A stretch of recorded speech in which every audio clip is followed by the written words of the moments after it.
सूरज की तरह अगर चमकना है तो उसकी तरह ही जलना पड़ेगा। एक बार फिर से आप सभी का स्वागत है। नमस्कार मेरे साथियों, नौसर एकेडमी की शानदार प्लेटफॉर्म पे हमारे एग्जाम, हमारे इम्तिहान के कुछ 20 या 22 दिन हमारे करीब है। उन 20 से 22 दिनों में हमें अपने आप को संभालना भी है और उस संभालते हुए हमें इस कदर तैयारी भी करनी है कि हमें हमारी जॉब की एक सीट मिल जाए। बट लास्ट टाइम पे हमारे साथ में दिक्कत यह है कि हम बहुत ज़्यादा कंफ्यूज हैं, बहुत ज़्यादा असमंजस में है कि हमें लास्ट टाइम पे क्या करना चाहिए। ये वीडियो मेरे उन तमाम साथियों के लिए है जो इन 20 से 22 दिनों के अंदर दिशाहीन होकर भटक रहे हैं। कहीं ना कहीं मैं आपको एक सही दिशा, एक सही डायरेक्शन दे दूंगा, जहां पे आपको 20 से 22 दिनों में जो चीज़ मैं आपको बताने जा रहा हूं, अगर आप उसे फॉलो करते हो और एक बार आपने अपने कोर्स को पढ़ रखा है, सीआरई के सिलेबस को कंप्लीट कर रखा है, तो मेरे बड़े भाई होने के नाते आपसे ये वादा रहेगा कि आप बहुत अच्छा स्कोर कर जाओगे। सबसे पहले मैं आपको बता दूं, सीआरई के प्लेटफॉर्म के लिए नॉर्सर एकेडमी जो है वो आपके इस टेलीग्राम चैनल पे अनलिमिटेड बहुत सारे एमसीक्यू क्वेश्चंस एंड इनकी पीडीएफ फाइल्स अपलोड करता रहता है एंड काफी सारे बच्चों का प्यार एंड सपोर्ट मिला हुआ है, तो आप डेफिनेटली आप इसे भी ज्वाइन कर सकते हैं। अब स्टेप बाय स्टेप मैं आपसे बात करूंगा। 20 दिन का गोल है हमारे पास में। इस 20 दिन के गोल को कैसे अचीव करना है, 20 दिन में किस तरीके से पढ़ना है, एक एक दिन वाइज मैं आपको पूरा नॉन टेक्निकल यानी कि डोमेन सब्जेक्ट और हमारा जनरल सब्जेक्ट इसके तहत बताऊंगा किस तरीके से आपको पढ़ना है। सबसे पहले हम बात करेंगे फर्स्ट 5 डेज। ये पहले 5 दिन आपको लड़ना पड़ेगा क्योंकि आपकी आदत नहीं है। उसके बाद के 15 दिन बहुत स्मूथ जाएंगे क्योंकि अब आपका फ्लो हो जाएगा मेरे साथ में कि हाँ, जय सर ने ये बताया था, जय भैया ने ये बताया था, आप बहुत अच्छे से करने लग जाओगे। सबसे पहले बात करूं, आप अपने स्ट्रॉन्गेस्ट बेस बना लो, अपने कॉन्सेप्ट्स को एब्जॉर्ब कर लो, क्लियर कर लो, क्योंकि मैंने क्या कहा था शुरुआत में कि आपने एटलीस्ट एक बार अपने सिलेबस को कंप्लीट किया हो, तभी आप इन 20 दिनों में सिलेक्शन ले सकते हो। बाकी मेरे पास में कोई जड़ी बूटी नहीं है कि मैंने मंत्र दिया, जड़ी बूटी दी, आपने घोट के पी ली और सिलेक्शन हो गया। नहीं, इस दुनिया में सिलेक्शन उसी का होगा जो पढ़ के मेहनत करके आगे बढ़ेगा, क्योंकि अब राजा वही बनेगा जो मेहनत करेगा। ध्यान रखिएगा।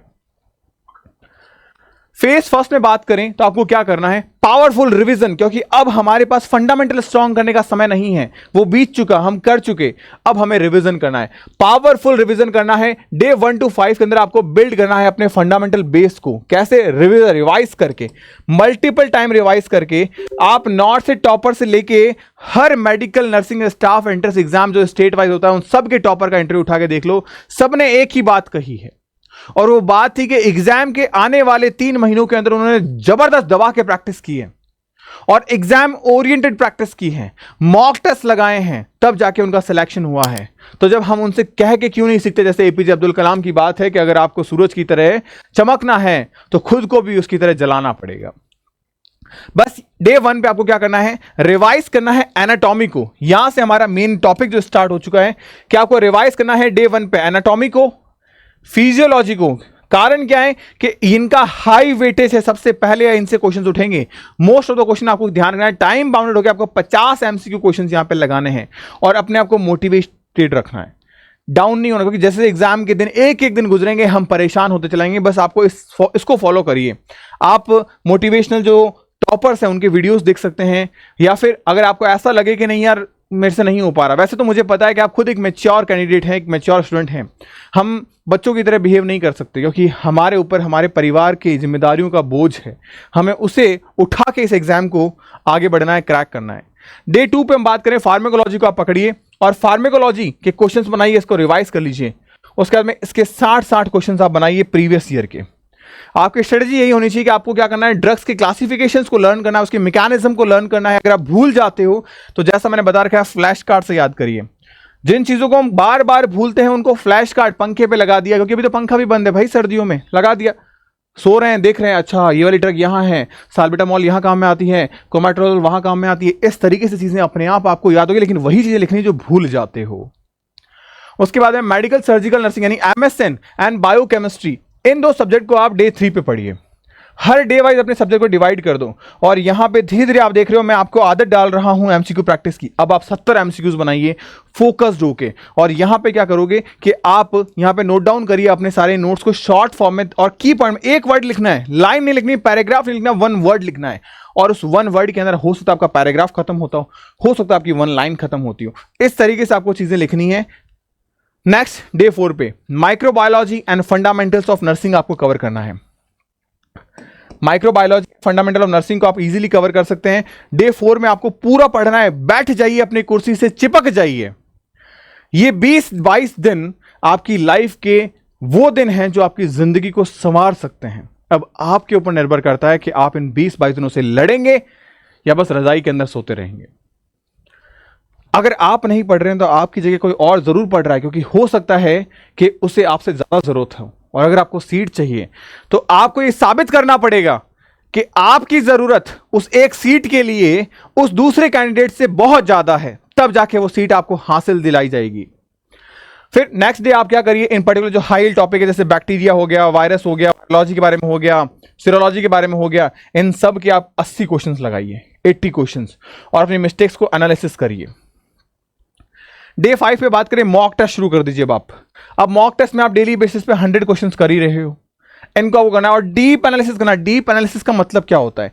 डीप एनालिसिस का मतलब होता है कि कौन कौन से टॉपिक से क्वेश्चंस आए, क्या मेरी कमियां हैं, उनको जाके वापस अच्छे से की, और कहां गलतियां की और क्यों की। सबसे इंपॉर्टेंट चीज क्यों की, सिली मिस्टेक की वजह से, जल्दीबाजी की वजह से, या मुझे टॉपिक आता ही नहीं था इस वजह से। तो इनको मिस्टेक्स को एनालिसिस करना है और वापस से उनको अडॉप्ट करके उनको बहुत अच्छे से इंप्रूव करना है, क्योंकि यहीं पे हम अगर गलतियां इंप्रूव नहीं करेंगे तो इन सेम गलतियों को हम वापस से हमारे एग्जाम में दोहराएंगे, तो हमारे पढ़ने का कोई मतलब नहीं रह जाएगा। आगे बात करें, अब देखो फेज 2 के अंदर, अब यहां पे जो फेज 2 हमारा शुरू हुआ, यहां पे हमको इंटेंस प्रैक्टिस करनी है। इंटेंस प्रैक्टिस में क्या किया हमने कि अब डेली 6 से 15 दिन, ये 10 दिन हमको जान लगा देनी है कोशिशों में, किसमें, सवालों के अंदर। अब 6 से 10वें दिन इसको हमने 2 हिस्सों में डिवाइड कर दिया। यहां पे डेली आपका रूटीन ये होना चाहिए कि 2 subject per day, theory plus MCQ notes. MCQ करने आपको 100 एमसीक्यू हर एक सब्जेक्ट में। शॉर्ट रिवीजन मिस्टेक्स आपको लिख लिख के करनी है पॉइंटर वाइज में। आपको पता होगा जब हम नोट डाउन करते हैं, नोट्स भी बनाते हैं नर्सिंग के, तो हम चीज़ों को पैराग्राफ वाइज नहीं लिखते, हम चीज़ों को लाइन वे में, पॉइंट वे में, फ्लो चार्ट के फॉर्म में लिखते हैं। वो आपको करने हैं और अपने ब्रेन को ट्रेन करना है कि यार मेरे को एम्स चाहिए, क्यों चाहिए, वाई, मुझे ये एग्जाम क्रैक करना है, क्यों करना है। क्योंकि ज़रूरतें सबकी हैं, बट हर एक की ज़रूरत पूरी नहीं की जा सकती, और उसी की ज़रूरत पूरी होगी जिसको सबसे ज़्यादा ज़रूरत है। आपको ज़रूरत पैदा करनी पड़ेगी और आपको बताना पड़ेगा आपकी ज़रूरत सबसे ज़्यादा है, तब जाके आपको एक सीट मिल पाएगी। 11 से 15वें दिन सेकंड फेज हो गया हमारा। यहां पे अब 100 नहीं, अब 150 एमसीक्यू प्रैक्टिस करो। मैंने शुरुआत में 150 क्यों नहीं बोला, ताकि मैंने आपको आदत डाली। 50, 60, 70, 80, 100, 150 तक हम आ चुके हैं। यहां पे फोकस करना आपको वीक एरियाज पे, जो वीक है उनके 150 क्वेश्चन बनाइए और फ्लैश कार्ड्स और इन सब चीजों से आप अपने सब्जेक्ट को वापस रिवाइज करिए। फेज 3 पे आ जाते हैं। अब आपको एग्जाम स्टिमुलेशन चाहिए। एग्जाम स्टिमुलेशन का मतलब क्या हो गया कि एग्जाम में आप पैनिक नहीं कर जाओ। हो सकता है कि आप पहली बार एग्जाम दे रहे हो जॉब वैकेंसीज का, ये उनके लिए बहुत ज्यादा इंपॉर्टेंट है। जो पहली बार एग्जाम दे रहे हैं तो उनको फेलियर से डर लगता है, और इस डर के चक्कर में वो अपने एग्जामिनेशन में परफॉर्मेंस डाउन कर बैठते हैं। आप मॉक टेस्ट दीजिए। यहां पे दिन के अंदर 3 मॉक टेस्ट दीजिए, और कम से कम 2 मॉक टेस्ट जरूर दीजिए, एक मॉर्निंग और इवनिंग में। जब आप मॉक टेस्ट देते हो तो आपका डर खत्म हो जाता है, और मॉक टेस्ट को टाइम और अपने एग्जाम हॉल के हिसाब से पूरे रूम के अंदर बीच में टेबल लगाओ, चेयर पे बैठो, सामने घड़ी हो और सॉल्व करो। आपको लगना चाहिए कि कोई आपको देख रहा है, कोई 2 आंखें आपको घूर रही है, वो आपका इन्विजिटर है जो देख रहा है कि हाँ आप पेपर कैसे कर रहे हो। तब जाके आपका डर खत्म होगा। वरना अगर आप बेड पे बैठ के, सोफे पे बैठ के, चेयर पे बैठ के लगा रहे हो क्वेश्चन, तो मजा नहीं है। आपको डर अपना खत्म करना पड़ेगा, उससे हम कहते हैं स्टिमुलेशन ऑफ एग्जाम। तो आपको फुल लेंथ मॉक टेस्ट लगाना है पूरे कंप्लीट सिलेबस के। अगर वो मॉक टेस्ट आपको नहीं मिल पा रहे हैं तो आप हमारे टेलीग्राम चैनल को ज्वाइन करिए, वहां पे आपको मॉक टेस्ट मिल जाएंगे। हर एक चीज जो आपके इस टाइम के लिए बहुत ज्यादा जरूरी है, वो सब कुछ आपको वहां अवेलेबल करवाई जाएगी। ये चीजें आपको फॉलो करनी है। और डे 19 पे अगर मैं बात करूं तो हाई टॉपिक को वापस रिवाइज कर लो। जैसे एनाफीजियो को हो गया, हमारे सीरोवायरोलॉजी को हो गया, हमारे माइक्रोबायोलॉजी को हो गया, बायोकेमिस्ट्री को हो गया, इनको एक बार आप वापस देख लो, रिपीट करो उन क्वेश्चंस को जो आपके गलत हो गए थे, उन्हीं क्वेश्चंस को दोबारा चेक करना है। क्लिनिकल सिनेरियोस को एक बार देखते जाओ, फॉर्मूला बेस्ड जो क्वेश्चंस हैं उनको एक बार देखते जाओ, और बस अपने आप पे बिलीव रखो, बिकॉज जो 20वां दिन होगा वो आपका दिन होगा, और उस दिन आपको रिलैक्स रहना है, रिवाइज करना है, हल्का सा पैनिक बिल्कुल नहीं होना, शांत रहो, और अपने एग्जामिनेशन को प्रिपेयर करने के लिए जहां पे भी आपको जाना है वहां जाइए, आराम से टाइमली जाइए, और आराम से एक अच्छी नींद के साथ में एग्जाम देना। 20वें दिन आप अपने एग्जाम के लिए तैयार होगे। बस ये पूरा 20 दिन का चार्ट ऑफ फ्लो जो है वो कंप्लीट करो, बहुत अच्छे से आप एग्जाम दे पाओगे। यकीन रखना, ये 20 दिन आपकी लाइफ को बदल देंगे। तो होपफुली इस वीडियो के माध्यम से जो 20 दिन का पूरा कैरिकुलम मैंने आपके सामने रखा वो आप फॉलो करिएगा और कमेंट्स में मेरे को जरूर बताइएगा कि हाँ हम इसे फॉलो कर रहे हैं और इसका रिजल्ट जो है वो हमको देखने को जरूर मिल रहा है। तो मिलता है साथियों नए अपडेट के साथ में। बाय बाय, टेक केयर, धन्यवाद।